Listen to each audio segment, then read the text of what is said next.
had such an engaging conversation with Allison Lane on the Author's Edge podcast. And what we talked about is really going to help you turn your story into a powerful business asset. This is perfect for anyone who's written a book or is even thinking about writing a book in the future to really help you get your story out into the world. So I'm going to share that conversation with you today. Welcome to From Click to Client, where we transform a confusing message into a clear, compelling story that sells. I'm your host, Kris Jones, StoryBrand marketing expert. I'm here to help you attract more dream clients with the power of story.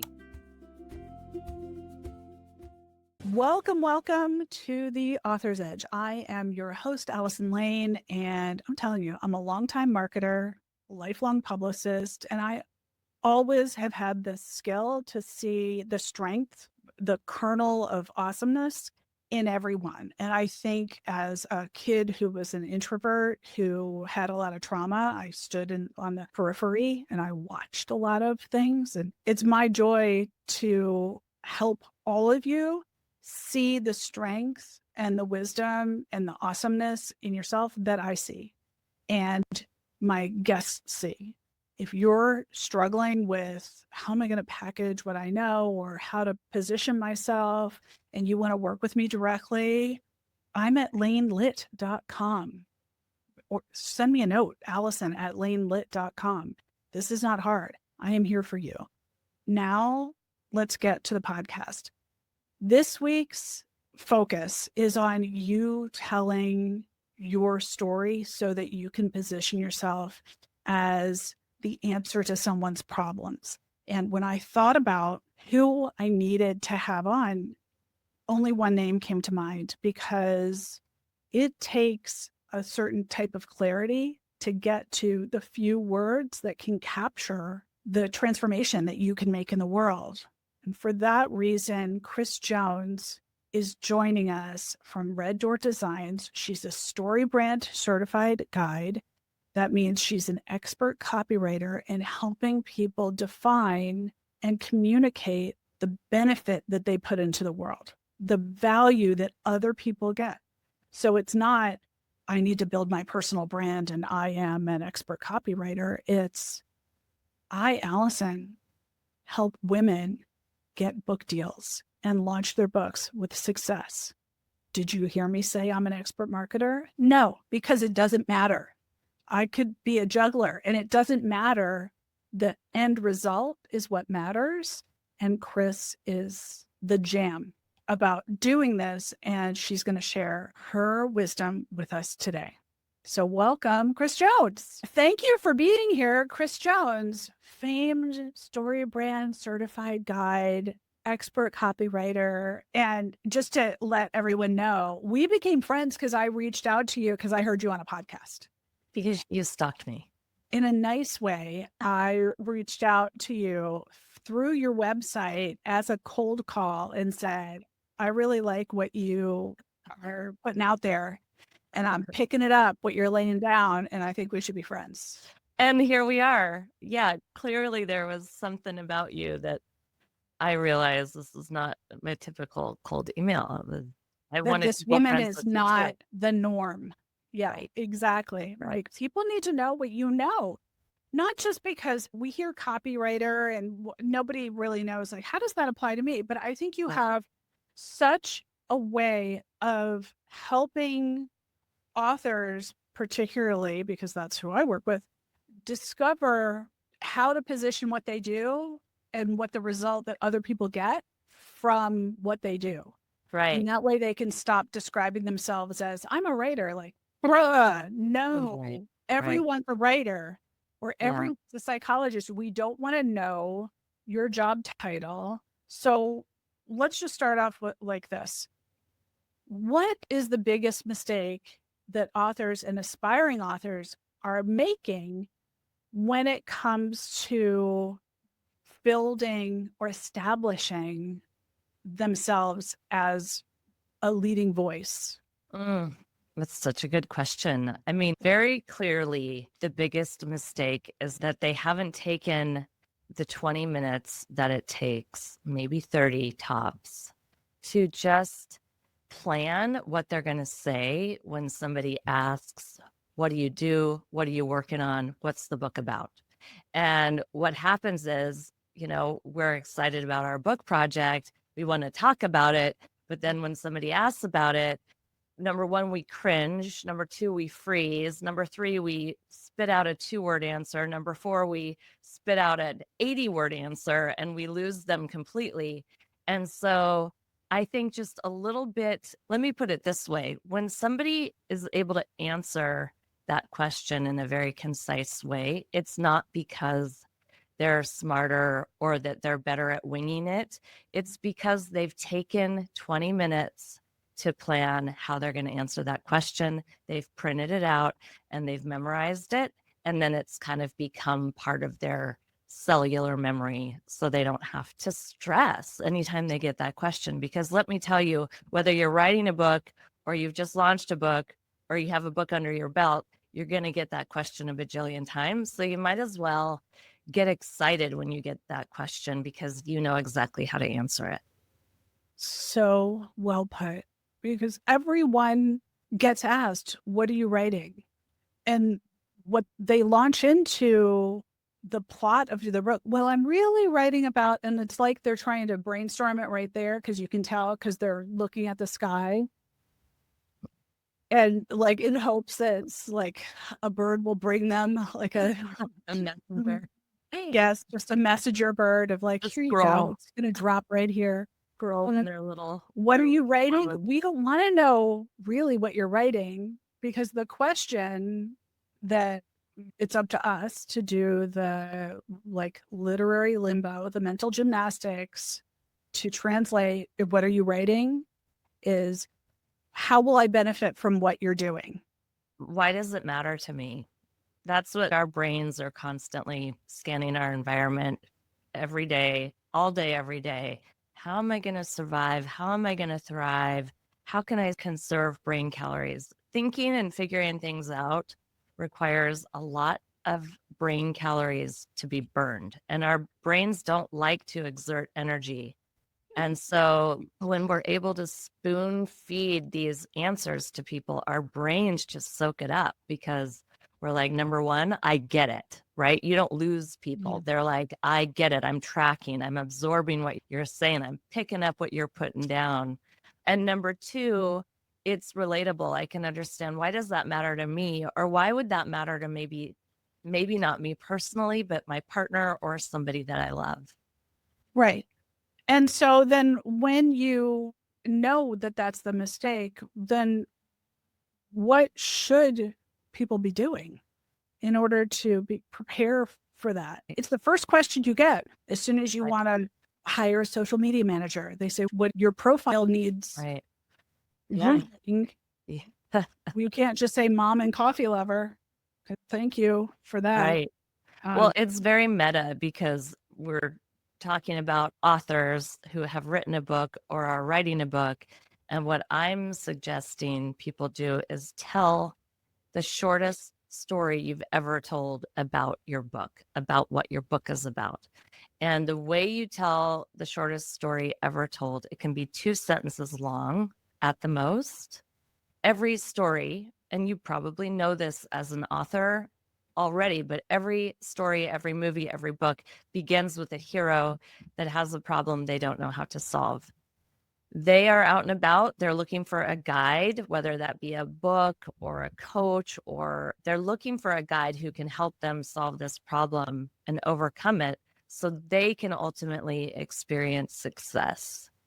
And that is the formula for literally every story. And that can be a 300-page book all about that, and you go in deep into that journey and all those details. And of course, there's more to it, but fundamentally, those are the core components. And you can also follow that same formula when you answer that question. What are you working on? What's your book about? What do you do?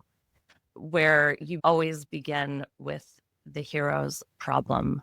What's the problem that's happening that you're solving by writing this book? And what is the benefit that readers are going to experience because of reading the book? So it's literally that simple. I mean, it just doesn't have to be that hard. It just doesn't, and it shouldn't be. But it Yeah. is hard because it's not hard for you because you do this, but it is hard because usually aspiring writers have a full-time gig doing anything else. They are urban designers or librarians or teachers or psychotherapists or students. They don't do this. They're used to having a conversation, but not marketing themselves. And that's the big change now, right? Is that you're expected to not just say, here's the plot of what I'm writing about, but here's how it matters, right? Because no one's going to do that for you.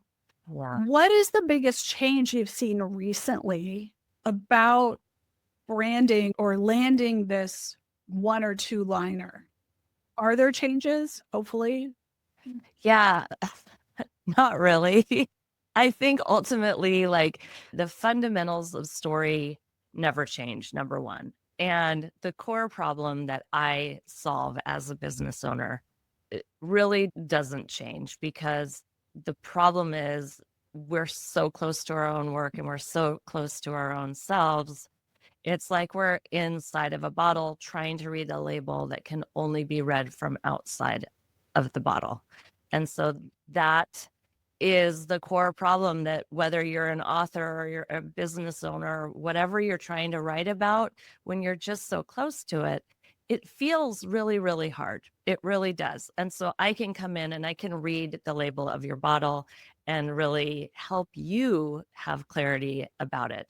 That being said, I have a free tool. I think the reason why this feels so hard for people, number one, they're trying to do it themselves, which is always going to be harder when you try and do it for yourself. It doesn't mean it's impossible. It's just hard. Number two, when you're trying to write for yourself about your own work, you pull up a blank Google Doc and it's daunting. You don't know where to begin. And so I have a resource that's free. It's a 5-minute video. I'm holding your hand through it so you don't feel like you're alone. And then there's a worksheet there that allows you to get all those brilliant ideas out of your head and onto paper and organize them into 2 simple sentences. Thank heavens for that. Yeah. I love that tool. Yeah. It's really helpful. So helpful. And this is from me, who knows you and can text you at any time and say, I need a message, Zhuzh, please.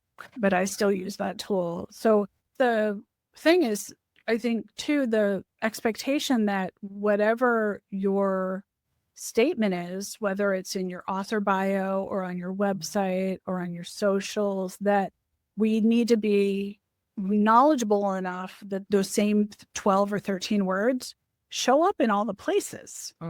Even, in your LinkedIn title, where I still see a lot of people saying like senior manager, like, no, nobody cares. And nobody's noticing when you go from senior manager to super senior manager or assistant professor to tenured professor. Like, no. Yeah. LinkedIn is such a ripe opportunity to zhuzh up your profile and really stand out, because just like websites, so many people are doing it wrong or doing it in a very bland, boring way. And, with 30 minutes in Canva and a little bit of time into your message, you're going to really stand out on LinkedIn, and it will give you a return on the investment for sure. Yes. And it'll help you decide who you are today. And then you can delete all the skills that you accrued 17 years ago. Right. Right. The other really cool thing about doing this foundational work around your messaging, and you touched on it a moment ago, is you do it once and then it's like the lazy woman's marketing. Like, you do it once and then you copy and paste it on your LinkedIn, in your email signature, on your website, in verbally when you're talking to people. You just use it over and over and over again because it's so clear and it's so compelling, and people can very easily understand it, and it gives you way more confidence. But it also is way less time than trying to generate new answers and new content and new social media every day. It's that hamster wheel that I'm on a mission to really help people get off of the hamster wheel and do the work that you really love, and don't feel like you have a constant homework assignment hanging over your head. Yes. Yeah. So, so smart. And I would say one of the benefits that I learned from you, that as an expert marketer, you know for yourself, but you still hang on to your favorites. Like, well, I love to describe myself this way and this way. No, you get one. Yeah. And then everything else can go in a file that you don't look at anymore, because rewording yourself is just muddies the waters. It does. It kind of degrades the message over time, and you kind of lose whatever that initial spark or strategy was. And I think the beauty of working with a partner or hiring somebody to come in and help you is, even if you have good copy, sometimes you just need someone to go, this is right. This is right. Don't stop rethinking this. Stop reworking this. This is right. And I think that happens even in like interior design. Sometimes you just need an interior designer to come in and be like, yeah, that's a terrible chair. Or this art here is really working. But not knowing is Right. If you don't know what an A mental plus energy. is, Yes. it's hard. Yeah. And sometimes you just need to have someone say, door A. Yes, totally. Yeah. You know, that's the shade that you need to go with. Yeah. Right. Right. And here's why door A is the right choice. And here's why I wouldn't recommend this other option.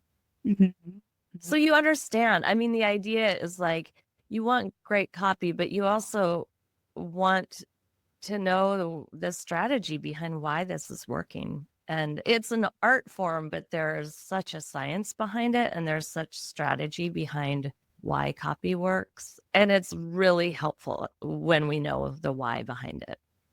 Yeah. Kris, what is a common myth that people believe about nailing their personal brand statement that they need to rethink? Well, the thing that comes to mind is, I hear this a lot. And what I hear is, I don't have a story. My story is boring. It just, other people have good stories, but I don't. And that goes for your brand statement or your story or whatever. Like, mine's boring. Everybody has a story. Everybody has a compelling brand statement. And it's my job to really pull it out of you. I know the questions to ask to really pull out your most compelling story, your most compelling brand statement, and put it together in a way that helps you stand out and really differentiates you from everyone else in your industry, which is the hardest part. And also helps you become more memorable. And that's like the other hurdle that we all face is, how can we be remembered? How can we be top of mind when people have this problem? So everybody has a story. Everybody has a compelling story and an interesting story. And that's what I want people to really know. Yeah. So, listener, I know you're driving around in your car and you're thinking, I'm in the CVS prescription line and I'm listening to and I've got a lot of things and I believe her, but by the time I sit down and I think about developing a brand statement for the work that I'm doing, or I'm finally leaving the university and want to become a speaker, but now I have to build a website, you do need that statement and you do have a story. And it's not, I am a former professor who taught 20th century literature to wherever. I mean, that's not it. And you can use Kris's tool and it'll be so much easier. But Kris, we're always learning based on what has worked. But what is a tactic that has been popular that's no longer really useful or working in 2025? Well, I think there's a lot of like what I call bro marketing scarcity tactics that were used a lot. And I think everyone is just fed up with that. Like the timers, they got to check out. This is your only chance to do this. And in marketing in general, I'm not a fan of scarcity tactics. They're still used quite a bit, and I would say they're often effective, which is why they're used. But what a terrible way to start out a relationship with somebody, or to get a new student or a new buyer, to pressure them into it and make them feel like they have to do it now or it's never going to be an option again. I think that's one thing that I just think is like played. And then the other thing that I think is people get confused about is like the difference between the narrative that you're telling about your business or your book and how to really tell a story about that. So people want to read it or they want to publish it or just to get people on board with it.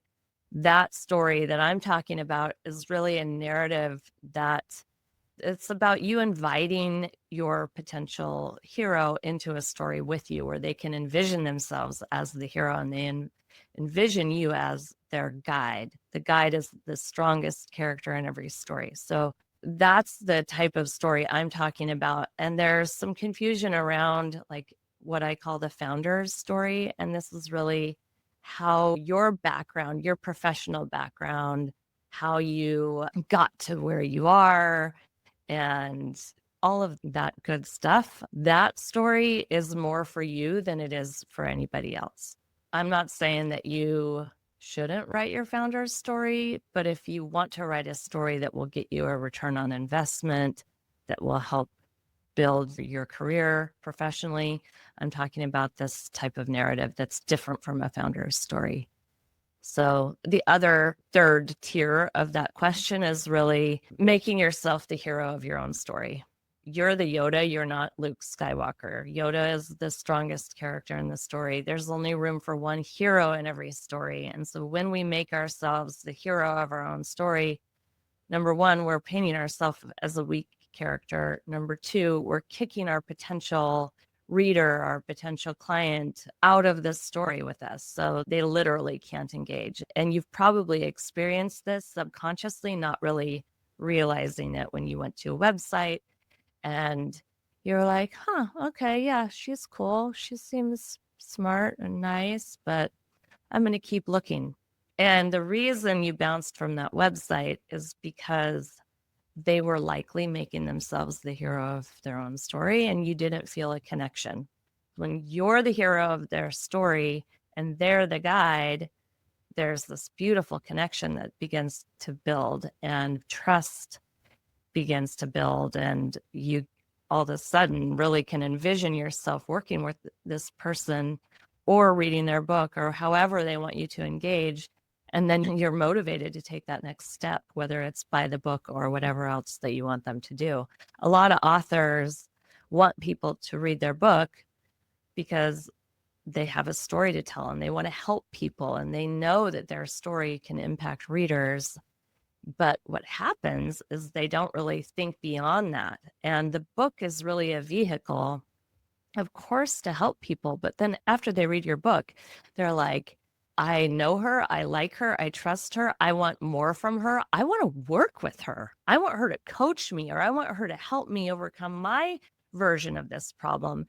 And so it's absolutely essential that you have some forethought around that and that you build, even if it's a one-page website, that you build a site that you can guide people to in the book. A website address in the book will change the trajectory of your career. It will make you a lot of money, most likely. And then people can go to your website and get a feel for how you want to show up for your clients. Do you want to create a group program? Do you want to just do one-on-one coaching calls with readers? How do you want to help them? That's kind of up to you, but it's kind of a shame if you're going to go to all the effort to write this book and not then continue to hold the hand of the person who's read it and give them more of what they're looking for, which is more of you. When your website is written in a certain way, it could be powerful, but it repels people when we see language that is like any one of these things. I'm on a mission to. Blah. Are you doing it or are you on a mission? enjoy your mission. You've provided me no confidence that you're actually doing the thing. You're just giving it the old college try. My purpose is, that's super, but are you doing it or are you still trying? Or that's why I established this effort. Like, great, but I want you to skip ahead.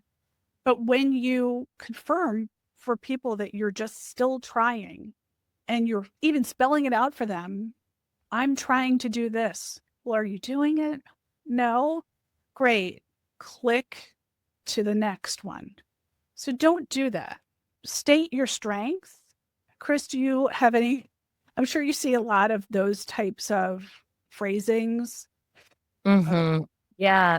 I mean, I think it's just human nature. We want to be humble, we want to be modest, but ultimately we're insecure often, and we use language that diminishes ourselves. And I think that you don't have to wait to feel confident in order to change that. You have to actually change that by having the words and having a plan and knowing exactly what to say, because you've planned it and you've memorized it.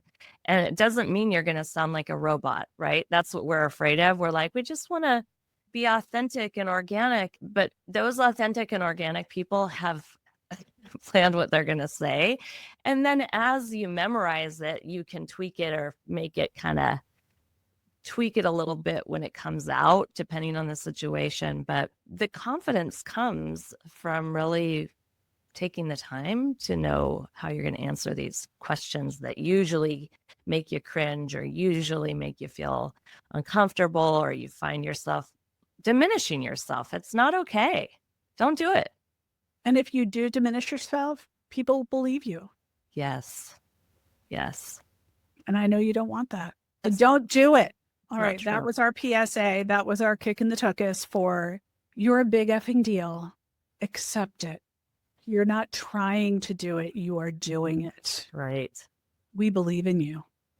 I want to say something because you have inspired me. And I was talking to a group of clients just yesterday, and I actually cursed, which I never, ever do in my group. I mean, I do like a well-placed curse word.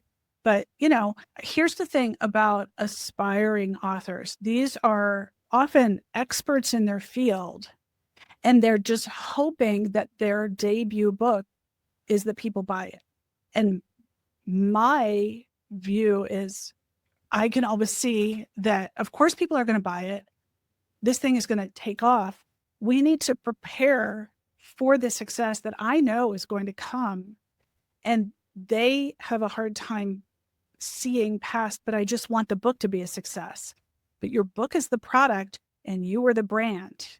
So you've got to trust me when I say this is going to blow up and we need to prepare, and that people might not want to buy your $27 book. They might want to buy your $2,700 personal coaching program. And which one do you want? Right. Let's assume a yes. Yeah. And assume the positive, because I have seen this happen for every one of my clients. Has another door open that they are flabbergasted that opens, but right. It does happen. Right. People will want to come to your site and they will want to engage. They will want to sign up for emails. No, do not make them send you an email. Like, contact me. Let me know what you want. Nobody wants. And don't create a general newsletter. Also, oh God, we've got to do. Give them something truly helpful and really valuable. Yes, and just start there. The other thing is, like, if you don't want to become a coach or consult or whatever, people are going to want you to come and speak. So charge $5,000 for every speaking gig that you do. If you don't create something in advance, people will want to pick your brain. And picking your brain costs money because it's your time, and those people are not your friends. They're not like, well, pick my brain too. That's different. They're going to want to pick your brain no matter what. So prepare for that, and prepare for the fact that they want to know the bigger picture of what you do for them, not just, I've written this one book. Yeah. And you don't have to figure it all out right now. Have your website built, have one thing that would be fun for you. And it might just be a 30-minute or a 1-hour discovery call. And maybe that's paid. And then once you talk to a couple dozen people, it's going to be clear to you what they're really craving, what they're really needing. And then you can design your service around that. And that's another way to go. Just lay the groundwork. You don't have to figure out everything ahead of time, but be prepared as you can, and then follow those breadcrumbs. Yeah. Kris, let's do a pivot to a book you are excited to read. What's a book that's on your to be read list? Oh my gosh, you're going to laugh, but my friend loaned me The Red Tent. I have not read it yet. It's really good. I know. It's like, it's there. It's waiting for me. Donald Miller just came out with StoryBrand 2.0. I have not read it yet, but it's literally on my nightstand, and I can't wait to read it because he wrote it. He came out with StoryBrand 7 years ago, and a lot has changed. A lot has changed in 7 years. So I'm ready to dive into that. And I have the hard copy right there on my nightstand. Well, we will put both of those books in the show notes, links to them so that people can easy access. One of the easy things that we do on this podcast is curate people's to be read lists, because it's so much easier to get a recommendation than it is to go scroll through the Barnes & Noble website or go to your indie bookstore and look at on the shelves, like, what do we really want? Yeah. Just tell me. Yeah. That's why I recently now, if anyone's following me on social, I have a weekly, here's books I loved this week. 3 books. I do read more than 3 books a week because I'm insane. And my mom taught me to speed read when I was 4. Whoa. Bless her heart. I know. Wow. I do have another book recommendation. Ooh, gimme. From Click to Client by Kris Jones. Really? Yes. Jones. Yeah. reddoordesigns.com/book. You can go there and get that. And then I also just came out with a private podcast you can sign up for that really delves deeper into everything we talked about today. And that can be found at reddoordesigns.com/profit-stories. Well, thank you for that. Before we call this podcast complete, what's one thing you want to leave people with today? Ooh, gosh. Have fun doing this. Enjoy it.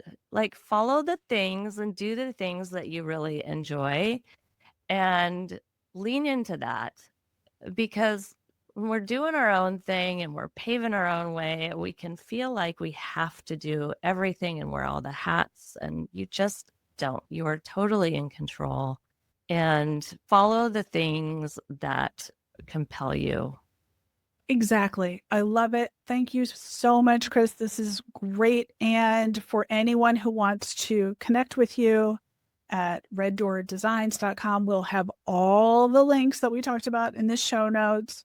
Thank you for sharing your genius and your kindness with everyone who has such a story to tell, such a message to share. And it only becomes wisdom when you share your knowledge. People need to hear your story, and it deserves to be told, and it deserves to be heard. Well, slam dunk. What a mic drop moment. Like, how? Yeah. Is your website turning away potential clients? I can help you turn that around. Book a money-making messaging call with me today, and we'll transform your story into your most powerful sales tool. That's all for this episode of From Click to Client. Don't forget to subscribe and follow. I'm Kris Jones, and I'll see you next time.